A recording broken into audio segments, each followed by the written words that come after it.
topics and opinions expressed in the following show are solely those of the host and their guests and not those of W4CY Radio, its employees, or affiliates. We make no recommendations or endorsements for radio show programs, services, or products mentioned on air or on our web. No liability, explicit or implied, shall be extended to W4CY Radio or its employees or affiliates. Any questions or comments should be directed to those show hosts. Thank you for choosing W4CY Radio.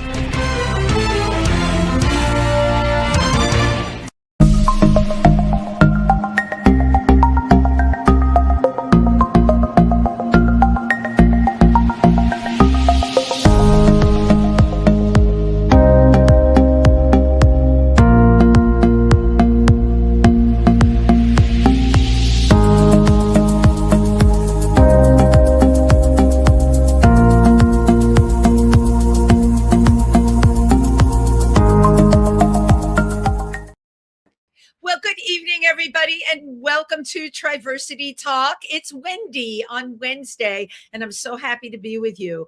I am in a much better state of mind than I was last week because our beautiful rainbow flag in the Triangle Park by Stonewall has, of course, been reinstated. And I just want to thank all the politicians in New York who were there, all of my amazing friends who were there. And yeah, it takes a village, it takes a community, but you know what? People made it happen, and that is what it's all about. So I hope everybody is having a good week. It's very apropos that, I'm starting out my talk speaking about what happened with the flag because tonight we have somebody that is actually running for Congress, and I'm very excited to have them on the show. She is a nationally recognized victim and civil rights lawyer, and she's running for Congress in the 12th district in New York City. That would be the Hell's Kitchen area for those of you in New York. That's, of course, the area we're talking about. We all love, filled with theatrical people, and I can't think of a better community for her to be running for. She is also, of course, a part of our LGBTQ community. So let's give a warm round of applause for Laura Dunn. Thank you so much. I appreciate you having me on. Oh, thank you so much for being here tonight. So, Laura, you're getting all geared up to run. Oh, absolutely. And I'm literally wearing Wild Fang right now, a lesbian-owned company. So I'm in the right gear for this conversation. I'm ready to talk about campaigning and what that looks like in NY12. Yeah, and I'm very excited about that. For those of you who are just tuning in, Laura is campaigning, of course, for a seat in Congress. And again, in New York District 12, which is a district I'm in a lot. It's one of my favorite districts in New York, and I know you will serve it well. So, Laura, this is a lot that's going on right now. There's a lot of people running for congressional seats. It's what, 11 or 12 seats? 11 or 12? There are 12 people running in my race for NY12, so pretty easy to remember. And just for context, you mentioned Hell's Kitchen. Hell's Kitchen is but one of several neighborhoods in NY12. So it's actually south of Harlem and north of Wall Street. It's a giant box that is Manhattan. Now, I didn't know that the box was that big because everything that I was reading, they mentioned the theater district and all of that. But my God, you will serve us well. So is this normally this many people run? No, this is highly unusual. So Representative Jerry Nadler, who served 34 years now, has held this seat, and he is retiring. He is aware that it's time to transition leadership. And so a ton of people who have been waiting in the wings are stepping forward. I myself wasn't necessarily planning on running for politics, but as I'm sure every viewer here realizes, we're in a crisis mode. And as a civil rights attorney who is always running towards the fire to see how I can help, I've decided to step up. Well, you're a civil rights and a victims attorney. I really want to emphasize that. You have quite a history. And can you tell us a little bit about how all this came about for you? Absolutely. So I've been very public about being a survivor of campus-based gender violence, and it has been an issue I've championed for almost 2 decades now. So I started as a survivor. I spoke out with my story, and then I became a student activist. And upon graduation, I took a little break. I did Teach for America in post-Katrina New Orleans, helping reopen those public schools after 3 years of being closed.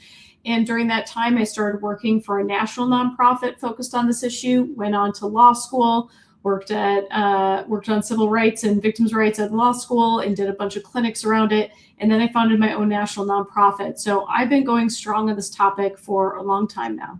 Well, first of all, thank you for your staying power. Considering, your motivation was actually something that happened to you. It's not an easy thing to step out of oneself, right? To move the agenda forward.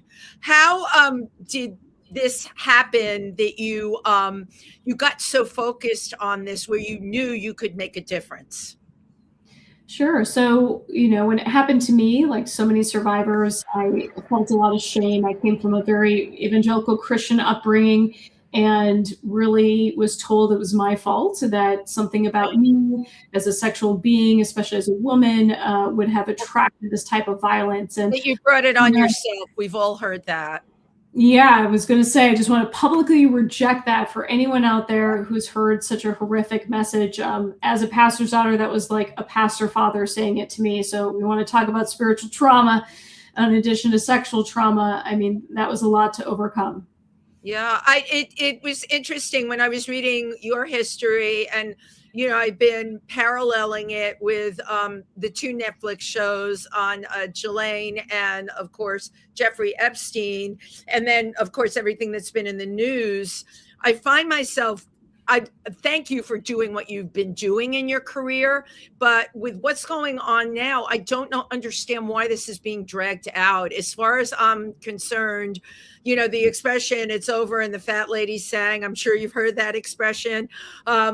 Why is this not moving quicker? The victims have spoken. Let's move. We have lists of men. Why is, in your mind, why is it being dragged through the mud? So I think it's pretty clear that the list of not just men, but complicit women is very shocking, right? Because it's world leaders. It is people who have been in positions of significant power, authority, and privilege for decades, and they've been supporting each other, helping each other. And there's even some foreign money going into this, which raises serious questions about who's really behind a lot of the harmful policies coming through America right now. It's certainly not Donald Trump. He's not smart enough. So I think the Epstein files are about so much. It's about covering up for abuse of men. It's about power and corruption at the government level. And it's about what is happening in America to undermine our democracy. Yeah. But, I would have thought, for me, once the Me Too movement started happening and it was so strong, I thought, okay, we're not going to be dealing with this kind of stuff anymore. And now I feel from everything I'm reading that we're back. We've turned history back again because nothing's happening. And when I see it in the news every day, I say to myself, is this ever going to change? For you and for, your beliefs, how do you feel about it? I am going to make a strong statement right now. Stop voting for white men if you want something to change. I mean, really, you look at the government. The people in the files are running the government right now. And we keep kowtowing to power and privilege. Even in my own race, it's almost all white men, very few women, very few individuals from the LGBTQ community. It is the epiphany of privilege. And it costs millions to run campaigns. And I'm lucky enough to be people funded right now, but it's intimidating. Most average people can't run, people who are passionate, even just attorneys who are kind of middle class in New York City. We have a hard time reaching that status. So when you see people like us step up and say, I'm a queer survivor and I'm not going to take this anymore, you got to put your dollars behind us, because the powerful, the wealthy, they're putting dollars behind each other. And then we're getting the same results and we're surprised. The problems will continue until we have new leadership. Oh, yeah. No, I absolutely agree with you. Now, to my knowledge, you are the only female Democrat running. At this point, there's actually now 3, which is wonderful. Where did they pop up from? Yeah, they popped up later. So I was definitely the first woman to enter at that time. 4 men were in the race with me. And then it just kept going until we hit number 12. So we have 2 other women. One is a journalist, one is a global health kind of background and policy. Okay. Both of them are over 60, and no shade to anyone reaching those years. But that's okay. I'm over 60. I take no shade. Yeah. We just want younger leaders that can put in the hard work, because really we're seeing people fall asleep in Congress. They're not only trading hundreds of millions of dollars worth of stock, but they're falling asleep when it comes to all the policies that you and I need in place to live and afford New York. So I really believe the next person that's going to win is probably going to be between the ages of 30 and 50. Yep. And I think they're expected to serve a long time. Now, very quickly, you already knew my policy platforms because we've chatted a few times, but for the audience members, congressional term limits is my number 1. I don't think anyone should be in the House more than 12 years. They can go on and be in the Senate another 12 years, but after 24, move on. This is about the next generation of leadership. And a lot of the problems we have in democracy right now are because an older generation did not bring up a younger generation, and now we're hitting a cliff. People are retiring in droves or being challenged because the next generation is exhausted, tired, and can't see another scandal in the papers. Right. There's a lot of dead wood that's sitting there now, too. I completely agree with you about the next generation having to come along and carry the mantle. I think that is important. We saw in the mayor election, we needed fresh blood, and people were like, who is he? Where did Mamdani come from? He seemed to come out of left field. And you know what? It was really a clean sweep. You have to admit, it was everything about him, whether you agreed with some of the things he said or disagreed. It will show you what fresh energy and fresh blood can do. And I'm wholeheartedly on board with you. I think we definitely need that. How do we get the fact that the terms are so long, that people can sit there for so long? How do you get that changed? So there's a few ways. So one is just actually amending our laws and policies to reflect time limits. And that would kind of be the step 1 that I'm looking at. But honestly, I think the more we reform and remove money from politics, Mamdani had a fighting chance because he was matched dollar for dollar. And that's a huge boost for younger candidates who are a little intimidated by the price tag. My race, for example, at the lowest end is a $2 million race. At the highest end, we're talking 6, 8, 10 million, right? Amazing. So that's a terrifying number for the average Joe, but the way we can reform that is by having matching funds at the federal level, by doing ranked choice so that it's more about consensus than anything else. And that kind of removes privilege from the process, which is the big problem. Privilege is a big part of it. There are people in my race who were Republican and then saw an open seat and became Democrat. And we have a Kennedy grandchild who hasn't really worked on the Hill and done anything with law policy. Yeah. So, people step up because they're like, I have the money and I have the name, so it's me. And I'm stepping up to give a whole different narrative of, let's have it be the people who are public servants day in and day out fighting for our community. And we need people power to do that. We absolutely need people power. I was not aware, and I'm sure most of the people that are listening to this were not aware of what it costs to run. And you're saying on the low side, $2 million. That's a lot of money. So take us to the very beginning of how you started raising money for your campaign. How does one go about doing that? Yeah, so I'm blessed in the fact that my previous advocacy gave me national recognition. So my story as a survivor was picked up by National Public Radio, who should be funded. All of you listening out there, I'm an annual. Yeah, I'm a regular giver, so let's keep NPR going. But they exposed my story, and I was asked by the Obama administration to come in with the Department of Education and speak about this issue. And so I started getting involved in federal law and policy pretty immediately. And when I kind of realized that I was building a national reputation, I went into law, built a national nonprofit, became the attorney, not just changing the laws, but enforcing them in court. And Sure. all of those contacts through my nonprofit, I saved them, cultivated them. When I made a national for-profit law firm, same thing. So I've been working on this for a while. I'm even a TED Talk fellow.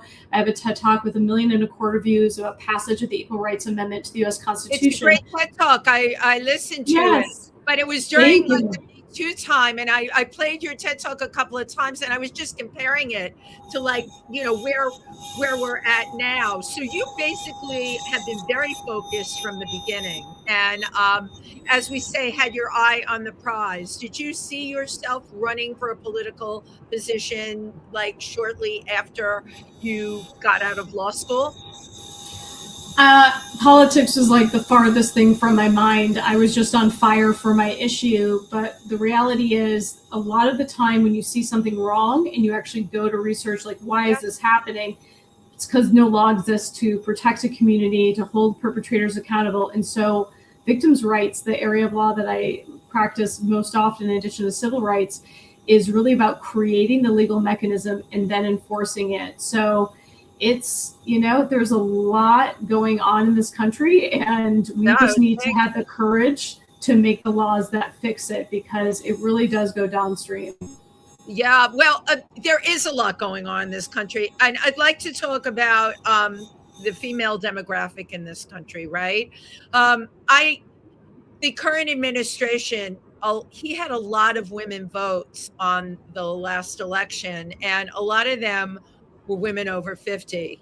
And I read that, and I read it from a few sources. And then the most recent thing is Melania's film, right? The females that did go to see it were also, from anything I read, were women over 50, Republican women over 50. What is the matter with people? Why? We had like E. Jean Carroll get out there and say she was raped. We had so many people get up and speak, and yet women, okay, in my age demographic, think that, do they think this is perfectly okay? Maybe you can help me analyze why they would do that. Well, I was originally born in Madison, Wisconsin. I've already mentioned evangelical pastor's daughter. So it was a very conservative Christian upbringing, but in the liberal city of Madison and the purple state of Wisconsin.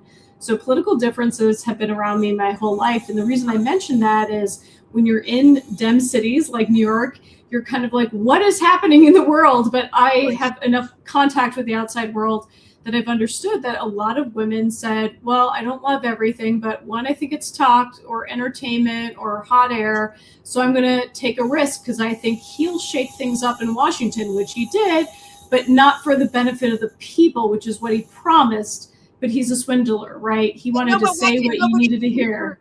It was so, I know I'm a New Yorker, but come on, the handwriting was on the wall, especially for working class and middle class people. Okay. You know what? I can understand the wealthy. I can always understand the wealthy, because if you are selfish about hanging on to your own wealth, you're going to cast a vote in that direction. But it still mystifies me that for women, there was no red flag that went up. I don't understand psychologically what's gone on in this country. What I truly believe is, in my core, is that a lot of people voted for him because they remind them of a father figure or another influential male authority that they grew up kowtowing and believing, no matter how violent, abusive, or horrific they were. Okay, so right. I see a lot of that transfer. And, I say that as someone where I have a sibling who very much voted for Trump, who loves me very much, has donated to my campaign, and yet twice has voted for Trump, even when I worked in Hillary Clinton's campaign and would have gotten an appointment had she won. So I've been there with you being like, what is wrong with people? But really, he is a showman, and people have said out openly, even now to this day, after we've seen who he really is, they still say, well, he's joking. He's not joking. No, I know. I've heard that. Right. Mm-hmm. It's no joke. It's no joke. Although I will say one thing I will say, I spent time in Venezuela, and I knew a lot about the dictatorship there.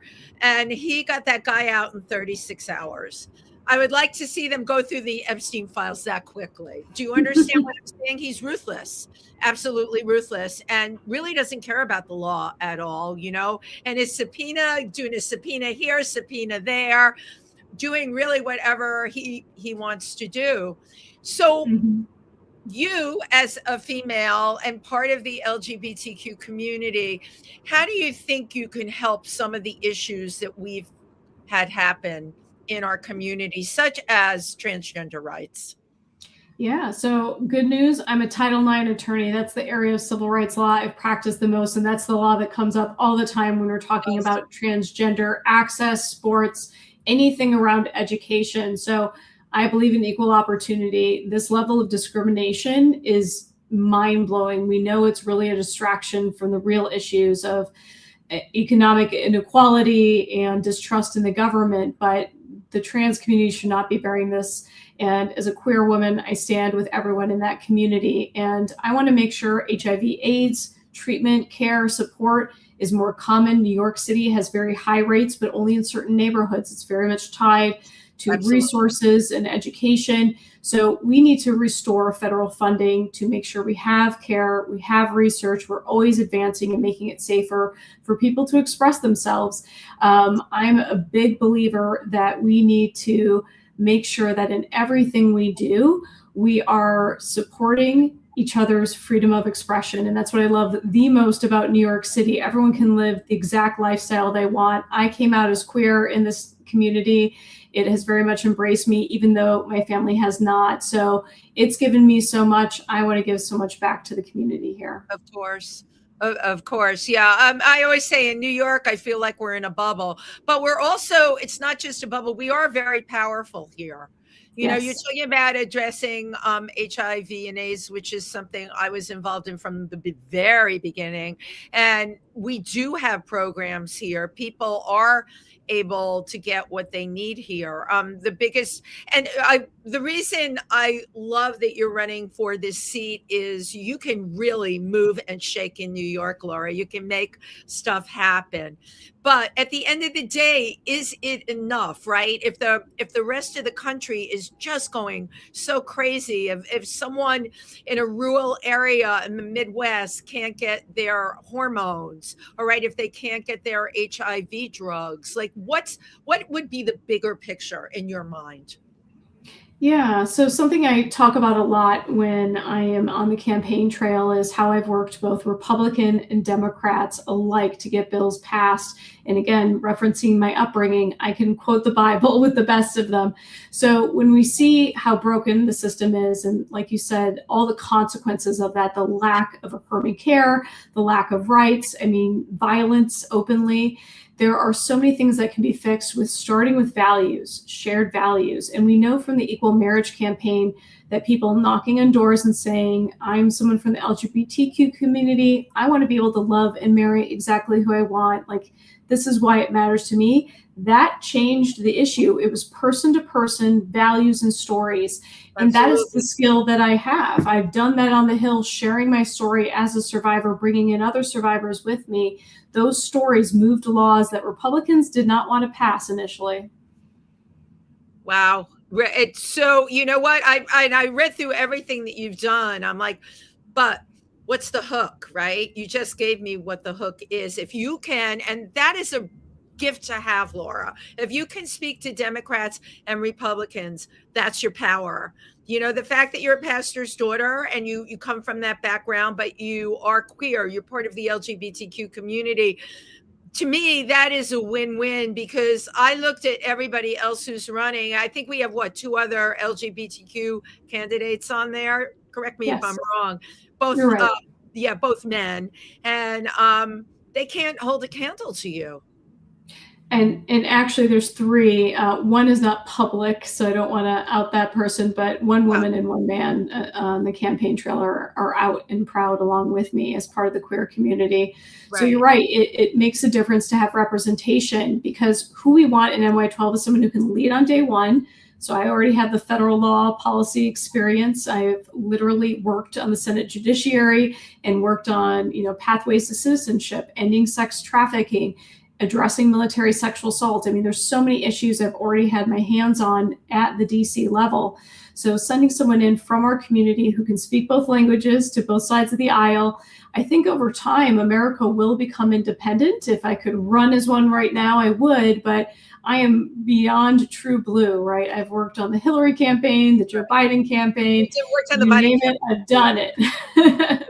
No, you actually are true blue. So could you take us through, because people always ask this, we talk about bills being passed, and I was turned on. I've had a number of journalists on this show. I'm in the entertainment industry. I only know what I read. I do not know the process, right? And I think a lot of our listeners don't know the process. How do you go about getting things passed?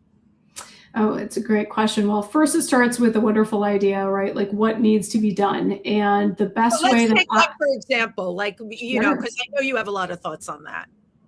Yeah, absolutely. Well, let's see. For this community, I'm going to go ahead and pick passing the constitutional amendment for privacy. So that's a big one. Most Congress members are not passing constitutional amendments, but the process always starts with drafting the actual language. So we need a right of privacy in this country that protects not just our data, because our privacy is being lost, but privacy rights were what gave us marriage equality, legally speaking, and what gave us reproductive access. So we need a right, because the current Supreme Court has struck down that precedent. They have said it's no longer implied in the Constitution, so we need to expressly put it in there. So we draft that, and for that specific bill, rather than passing it through Congress, that's passed by the states. So Congress can go ahead and draft it, propose it, put it forward, and be advocating in their individual states for the state itself to pass, and we need 3/4 to ratify it. But having a constitutional right to privacy protects so many rights, both in our community and in privacy generally, which is being lost left and right. And we're seeing the consequences with ICE raids. When we don't have privacy, people are literally being tracked. No, exactly. But all right, you brought up the ICE situation, and I have to hand it to the people I know that are in I'll call them the grassroots resistance groups, without naming them. They've done a really good job of controlling ICE in New York City. I thought when they took the flag away and then we put the flag back, I really did expect he did that to provoke, right? And the next thing we would have ICE and the National Guard. I thought he was going to use this to turn it into another Minnesota. That hasn't happened yet. But it feels like every day there's a different thing you wake up to. And I can tell you, most of the people I know in the LGBTQ community, a lot of them just feel they're exhausted. They are beat down, and just people in general, they're losing their mojo and they're losing their fight all around this. How do you think people can find that again? Right now we're in February, okay, and midterm elections are going to be coming up. How do you get people jazzed and psyched up? Like, what would you do? You're campaigning. Absolutely. Well, first, I just want to identify that not only am I a queer woman, but I have Latina heritage in my background. And so these issues feel like I am under attack. And that's the energy I'm bringing into this campaign. It's not you and your community, it's our community, it's all of us. And it touches me personally. So everyone needs hope. And I think we're so demoralized right now around what Epstein files, the rate of change, the mass firings, not just at the federal level, but in private industry. Like, we're just getting nailed day after day after day. So what I have always found, because I have done many hard things in my life, is that when you have a true vision of what the world will be when you are done with your mission, you just look at that and you keep that in your sights. So I literally visualize every single day the world I believe will exist the minute leaders like me take charge, the time that our community not just puts up that flag, but defends it. Because to your point, it was not lost on me that this was Stonewall, right? The place of revolution. So when we were raising that flag, I had the same concern of tension in the crowd, but it's like, I know who's going to win that fight. and it's not any of the law enforcement agencies. It's going to be the people. So I have a vision of a world where leaders serve the people, where people's voices are heard, and the powerful and privileged no longer have the leg up. And that is what I think about every day when I go on the trail. And that's the vision I speak about, which is why I focus so much on accountability in addition to affordability. Right. Now, I wanted to bring that up. I want you to go through your different platforms. Let's talk about accountability.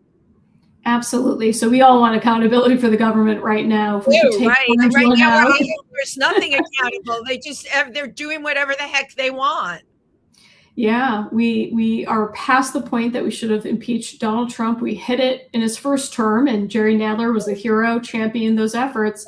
And Dems fell short because the establishment is out of touch. But this is shifting. This is shifting really rapidly. So I definitely want accountability, not just for the Trump administration, because it's him, it's Miller, it's Noem, it's Patel. I mean, we could go on and on. That list is quite long.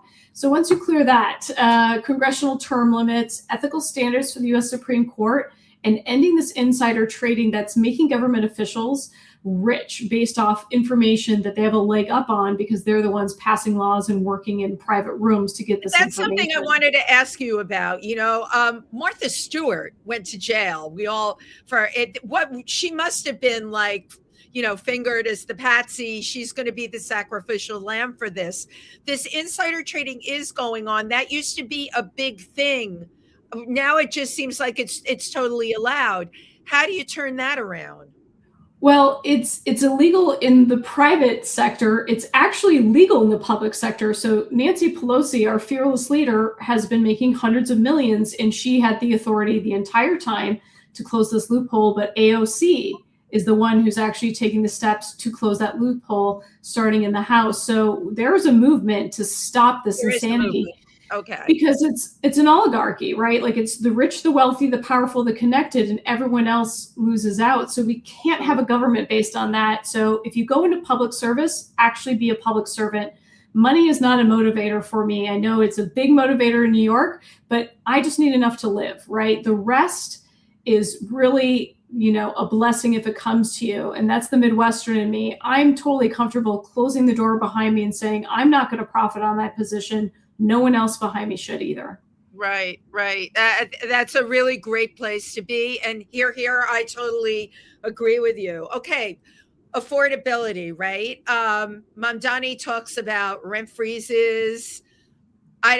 Most of my friends are the people living in the rent stabilized apartments, okay, because they're of a certain age and their lives have become very challenging. I'm very, very sensitive to that.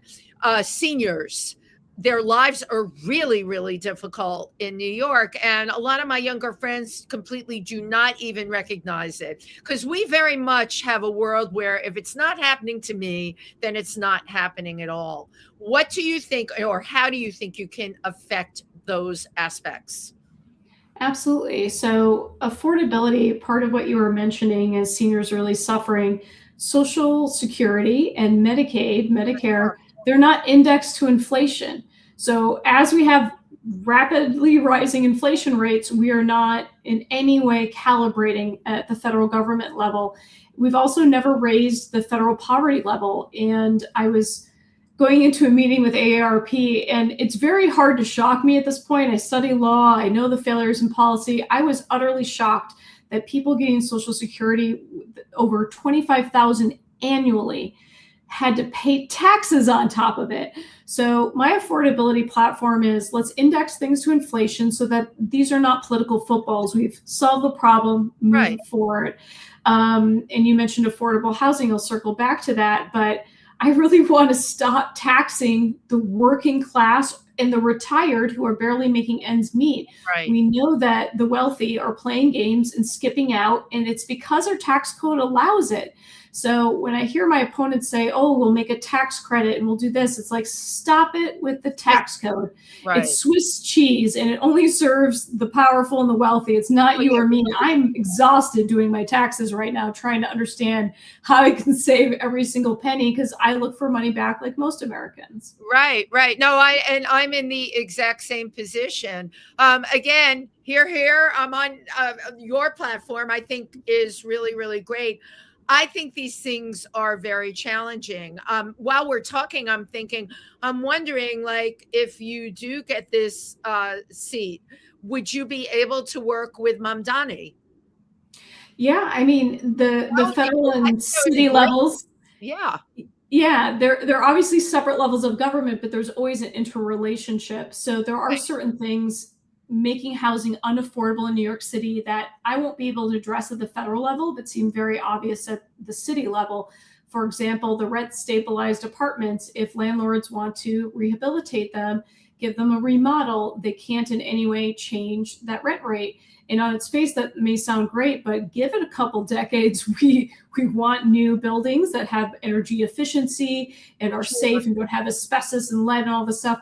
So it needs to kind of be able to evolve. And so a lot of people, because of that tax code with all its little loopholes, they're leaving these apartments empty because it Oh, is their cheaper. warehouse. I'm on the east side. You should see what it looks like here. We've got like giant empty spaces where all the low rise, the 5-story buildings. I used to walk past. I got out of a taxi one night, a little drunk. I didn't even recognize my neighborhood. I thought he had left me off on the wrong corner, and I was Oh, like, "Oh my God, this is where I live."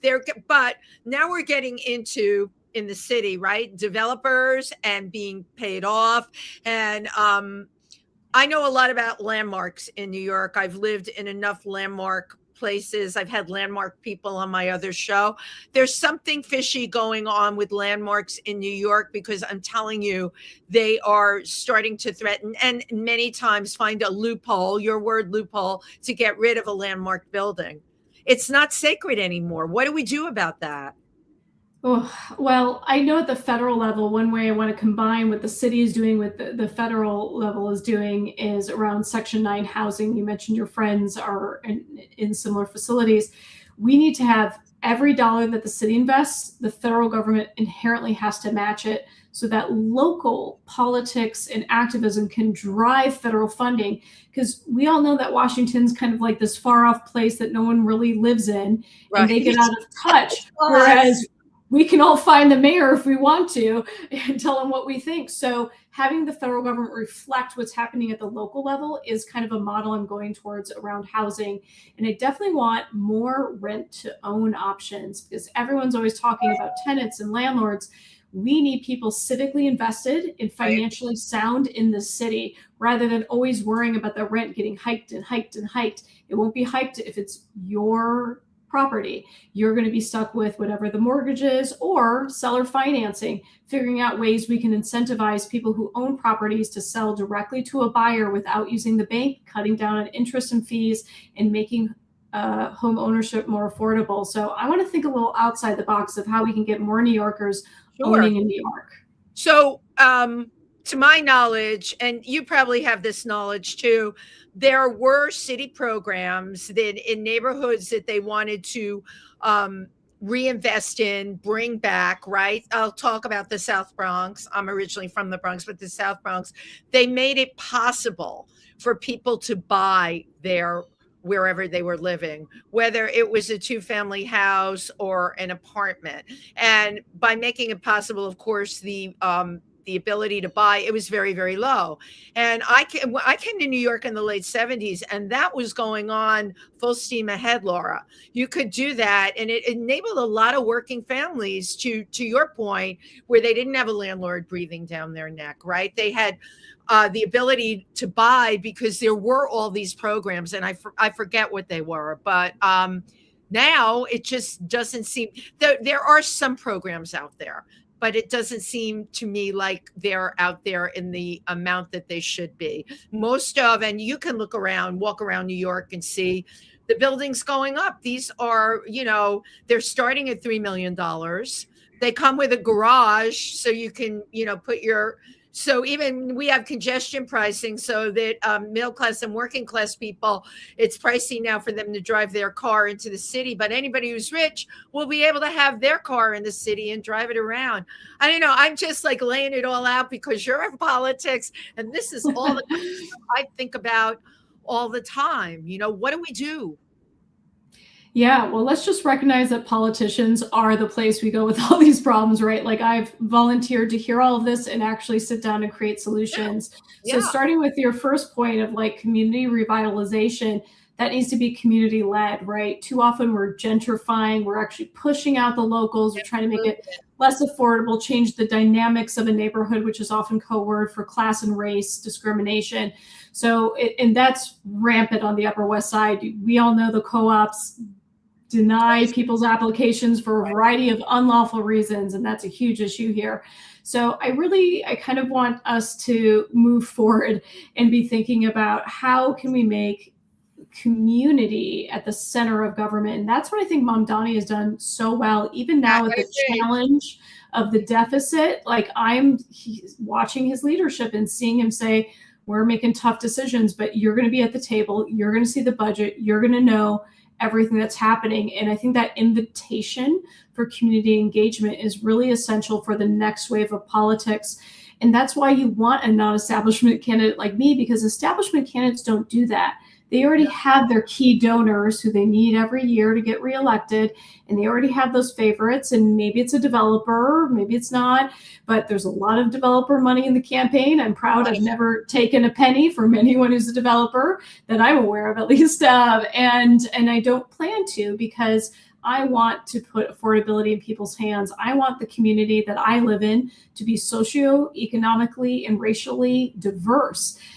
We don't want the same cookie cutter people. And that's, I think, why Trump actually had 1 out of 3 votes in New York City. It's becoming a luxury product that people can't afford. And it really needs to stay diverse for the sake of our democracy. Oh my God. I absolutely agree. And this city, thank God, it is somewhat diverse. When I came here after I graduated from college, it was extremely diverse. We've watched that diversity shrink. I personally feel there has to be some kind of game plan to have all kinds of people, as we always did in New York. The thing about bringing ICE in all over the country, there are so many people, even in New York, and this, they've been working for the last 25 years. They've raised their kids here. They came here illegally, but they pay into New York. They have every single right to stay. And how this got so twisted into, well, I know how he twisted it. He called them all criminals. And the same people that thought he was going to help them said, oh, they must be criminals, because he said that they were. That's one of the things we really need to turn around. I mean, if you look in New York, right, all of our bike delivery boys, those guys are out there on their bikes with those, they look like boxing gloves. I was trying to explain this to friends of mine that don't live in New York. Their hands are cold, so they've learned how to drive these bikes without having freezing hands on freezing cold days. I don't know if you looked after the blizzard, but Mamdani, and I'm going to give a shout out. He had not only the streets clean, and I really don't want to hear from people about the mounds of frozen snow on the sidewalk. I'm sorry, you could only do so much. It froze. Those streets were clean, and more than that, Laura, the bike lanes were clean. The bike lanes were clean for these delivery guys. Yeah, absolutely. Well, I'm glad you brought up e-bikes. That's like New Yorkers' favorite topics, right? There's a huge public safety issue, but we also know that this is an industry that's bringing in people to our communities. And I think every single New Yorker is united on respecting hustle. People who want to make it here in America. I want that America to exist into the future. So I think it's not that hard to pass pathways to citizenship, whether it is contributing by taxes, going through a legal process, whatever it is, serving in the military. I want pathways because, yes, we are a community. It doesn't matter what lawful or unlawful status you have in this country. What matters is you're contributing to the community and society. So it is really horrifying. And I just want to, if it's not clear to listeners, it's not just racism, right, that is driving ICE detention and this crackdown. It is an effort to practice the extension of executive power and to push the boundaries so that the next wave, which we've already seen many, many, many hints about, is political enemies. Trump just tried to get, I think it was 5 or 6 sitting senators indicted for treason. right? And so he's practicing it. There's a design here. It's not just racist. It is how far can the executive go, because then they'll silence the dissidents. So love the First Amendment, practice it every day, every single one of you. Get loud, get proud, get that pride flag back up with the community. Exactly. Like, do not stop, because that is the boundary. That is how we hold our democracy as a people, not just by having leaders in Congress. Right. I wholeheartedly on that. So one of the things I wanted to ask you, which I'm not clear about, can you define where you stand on crypto? I don't totally understand crypto, never have. I stay away from it. If I don't understand it, I'm not going to deal with it. Tell me your feelings about crypto. And if you can speak in baby talk terms, that really would help me and a lot of people I know. That's all I can speak in. I am not like a crypto finance bro by any stretch of the imagination. So crypto happens to be this unique angle that my campaign has taken up. So like you, when I first heard of crypto like 15 years ago, all the men in my family were making money off it. All the women in the family were like, isn't this a Ponzi scheme? Like, what's going on? So that's the reputation it started with, but it's been around for 15 years. And the New York Stock Exchange now is a 24/7 trading desk. Bitcoin is valued tens of thousands of dollars. It is part of our society. And there are concerns, right, about how it is and is not regulated. And that's the problem that I am taking up. So I want consumer protection, because people think of crypto as like, oh, this is like a rich person thing. The actual concept of crypto is to democratize money. So don't rely on banks. Rely on each other in the community. So they make tokens and they create kind of standards for those tokens. And the value is from people's buy-in. It's the choice of the community to value it. And that's where people get uncomfortable with, is this a good investment or not? You know, you do you. You don't have to be into crypto, but what you do want is Eric Adams and Donald Trump not to profit off of meme coins, because the market manipulations they're able to do within crypto are 100% illegal in the stock market. Right. But Congress has left the door open for 15 years for bad actors to manipulate these markets. So people who are looking to innovate, who do want decentralized monetary systems, are being scammed. So my stance is, I'm going to stop the scams. I'm going to have consumer protections and make sure we know the good actors from the bad actors in crypto, because it's here to stay whether you're into it or not. Oh my God.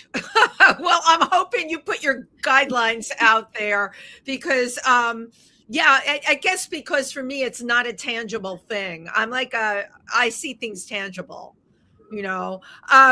AI, where do you stand on AI now?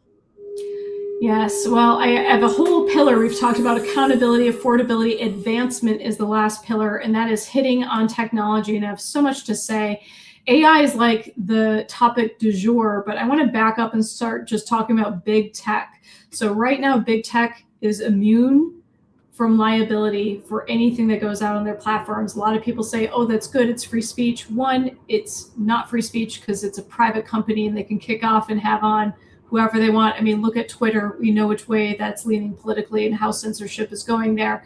So it's not free speech. It's about just what we expect newspapers to do. If you're going to be a source of information, which most people get their information from online these days, whether that's a credible source or not, we have to make sure that they have standards for what is and is not published, and can't promote false information.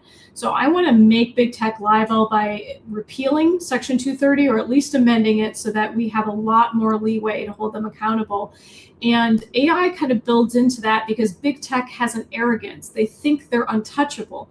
And with AI, as we have new innovators and developments, we don't want to stifle innovation. We want to be the leaders in the world, because some other country's going to do it if we're not, and we're the leaders in that right now.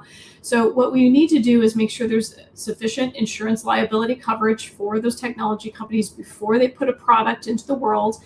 I want to do something kind of similar to, if anyone was in college and did some of the psychology studies, there's an IRB process. You have to put forward ethical standards and guardrails and protections with the AI as a proposal to the government to get approval to run it. And even then, I want to do what's called regulatory sandboxes. I want sample populations compensated for their time to be able to use the technology, because it does hallucinate. It does terrifying things. It manipulates children into suicide.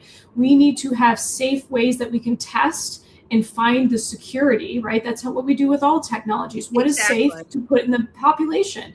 We can do the same thing in this country. Well, I think, across the boards, Laura, you are asking for accountability. You're asking for guidelines. You're saying, hey, this stuff does exist, but it just can't float freely out there where people can manipulate it for their own personal gain. Am I correct? That's 100% on the money. That's the civil rights, victims' rights attorney championing in the background. I'm for the people and holding institutions accountable, because we can have innovation and safety. It's not one or the other.